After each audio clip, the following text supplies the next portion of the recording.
श्री शिवाय नमस्तुभ्यम महाराज। आप सभी लोग जानते हैं कि साल का पहला चंद्र ग्रहण लगने वाला है और इस चंद्र ग्रहण को लेकर इस बार लोग बहुत ज़्यादा चिंतित हैं, क्योंकि ये चंद्र ग्रहण हमारे भारत में दिखाई देगा और इसका सूतक काल भी मान्य होगा। महाराज, अब हम जानते हैं कि साल का पहला चंद्र ग्रहण कब लगेगा, इसका समय क्या है और इसका सूतक काल कब से शुरू हो जाएगा और इस चंद्र ग्रहण में आपको क्या क्या सावधानियां रखनी है और ये चंद्र ग्रहण किस राशि में लगने वाला है। महाराज, चंद्र ग्रहण तब लगता है जब सूर्य और चंद्रमा के बीच में पृथ्वी आ जाती है और तब पृथ्वी की छाया चंद्रमा पर पड़ती है और चंद्र ग्रहण लगता है। महाराज, साल 2026 में साल का पहला चंद्र ग्रहण 3 मार्च मंगलवार के दिन लगेगा और इस चंद्र ग्रहण का समय 3 मार्च को दोपहर में 3:20 से शुरू होगा और ये चंद्र ग्रहण शाम 6:45 पर समाप्त होगा। ऐसे में इस चंद्र ग्रहण की कुल अवधि लगभग 3 घंटे 27 मिनट की रहेगी। महाराज, जब भी चंद्र ग्रहण लगता है तो उसका सूतक काल ग्रहण की शुरुआत होने से 9 घंटे पहले से शुरू हो जाता है। तो इस हिसाब से इस चंद्र ग्रहण का सूतक काल 3 मार्च को सुबह 6:20 से शुरू हो जाएगा और सूतक काल की समाप्ति ग्रहण की समाप्ति के साथ में ही होती है। महाराज, ये चंद्र ग्रहण हमारे भारत के ज़्यादातर हिस्सों में देखने को मिलेगा और विशेष रूप से यह साल का पहला चंद्र ग्रहण पूर्वी हिस्सों में आपको देखने को मिलेगा, जिसे हम नॉर्थ ईस्ट कहते हैं। और यह चंद्र ग्रहण असम, मिजोरम, नागालैंड, मणिपुर जैसे राज्यों में यह ग्रहण नज़र आ सकता है। इसके अलावा दिल्ली, मुंबई, उत्तर प्रदेश और राजस्थान में भी इस ग्रहण को देखा जा सकेगा। महाराज, हमारे भारत देश के अलावा इस ग्रहण को Pakistan, Afghanistan, Iraq, Iran, Australia, New Zealand, रूस, उत्तरी और दक्षिणी अमेरिका और एशिया में इस ग्रहण को देखा जा सकेगा। महाराज, अब ये चंद्र ग्रहण जहाँ भी दिखेगा वहाँ पर इसका सूतक काल मान्य होगा और वहाँ पर रहने वाले लोगों को सूतक काल और ग्रहण काल के नियमों का पालन भी करना होगा, जिसमें से हमारे भारत के लोग भी होंगे। महाराज, चंद्र ग्रहण का सूतक काल शुरू होने से पहले आपको तुलसी पत्र तोड़कर इसे अपने घर की रसोई घर में खाने पीने की चीज़ों में पानी में डाल देना चाहिए और भगवानों वाले स्थान पर भी रख देना चाहिए और सूतक से पहले ही अपने घर के भगवानों के मंदिर में पर्दा लगा देना चाहिए।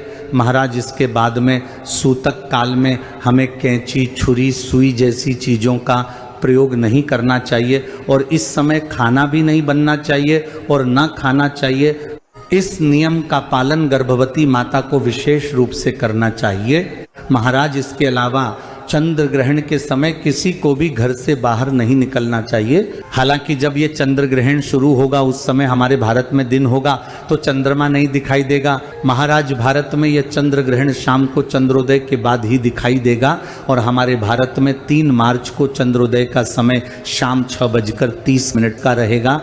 महाराज, इसके बाद में हमारे भारत में इस चंद्र ग्रहण का कुल समय सिर्फ 17 मिनट का ही रहेगा, क्योंकि शाम 6:47 पर यह चंद्र ग्रहण ही समाप्ति हो जाएगा। महाराज, हमारे भारत में चंद्र ग्रहण का जो 17 मिनट का समय है, इस समय में आपको थोड़ा ध्यान रखना है और अपने घर से बाहर नहीं निकलना है, क्योंकि इस समय हमारे भारत में ग्रहण दिखाई देगा। इससे पहले हमारे भारत में दिन का समय होगा और चंद्रोदय नहीं हुआ होगा।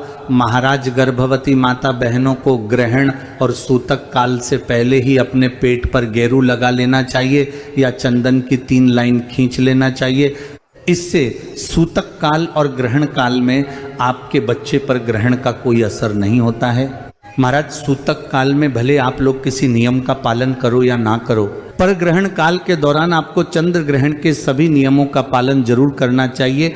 महाराज, चंद्र ग्रहण के दौरान हमें एक स्थान पर बैठकर भगवान के नाम का जाप करना चाहिए, क्योंकि ग्रहण के दौरान किया गया नाम जाप का आपको कई गुना बढ़कर फल मिलता है और इससे ग्रहण का प्रभाव भी आपके ऊपर नहीं होता है और यह नियम गर्भवती माता बहनों को जरूर करना चाहिए। महाराज, इसके अलावा चंद्र ग्रहण के दौरान किसी को भी कार्टून दंगे वाली फिल्म या सीरियल वगैरह नहीं देखना चाहिए और गर्भवती माता बहनों को विशेष रूप से इस समय इन सारी चीज़ों से दूर रहना चाहिए, वरना इसका सीधा प्रभाव उनके बच्चे के ऊपर पड़ता है। इसके अलावा चंद्र ग्रहण के दौरान बाथरूम जाना और पानी पीने की भी मनाही की जाती है, पर अगर आप ऐसा ना कर पाए तो आप पानी भी पी सकते हैं और बाथरूम भी जा सकते हैं। महाराज, इसके बाद जब ग्रहण समाप्त हो जाता है तो उसके बाद सभी लोगों को गंगा जल मिले जल से स्नान करना चाहिए और अपने पूरे घर में गंगा जल छिड़कर भगवानों को भी स्नान कराकर घी का दीपक उनके सामने जलाना चाहिए और ग्रहण का जो भी प्रभाव आपके ऊपर हुआ हो उसके लिए आपको प्रार्थना करनी चाहिए। महाराज, वैसे यह साल का पहला चंद्र ग्रहण फाल्गुन पूर्णिमा के दिन लग रहा है और इसी दिन होली का पर्व भी है।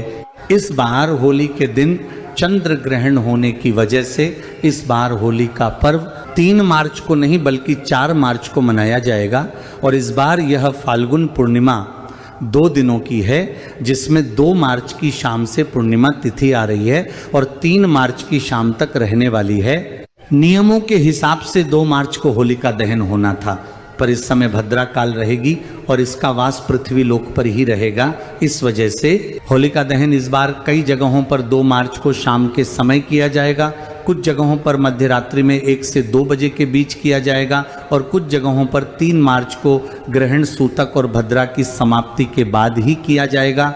इसी के साथ में रंगों वाली होली का पर्व इस बार 4 मार्च 2026 के दिन मनाया जाएगा। महाराज, ये चंद्र ग्रहण सिंह राशि में और फाल्गुनी नक्षत्र में लग रहा है, इसलिए सिंह राशि वालों को इस ग्रहण से थोड़ा संभालने की जरूरत है। महाराज, इसी के साथ में इस चंद्र ग्रहण को किसी को भी अपनी आंखों से नहीं देखना है और ना चंद्र ग्रहण की रोशनी में आपको आना है, क्योंकि इससे बुरा प्रभाव आपके ऊपर पड़ेगा। महाराज, इसके अलावा इस साल के पहले चंद्र ग्रहण को लेकर आपके मन में कोई भी प्रश्न है तो वह आप हमसे कमेंट करके पूछ सकते हैं। आप यह वीडियो कहाँ से देख रहे हैं हमें कमेंट में ज़रूर बताएं। श्री शिवाय नमस्तुभ्यम महाराज।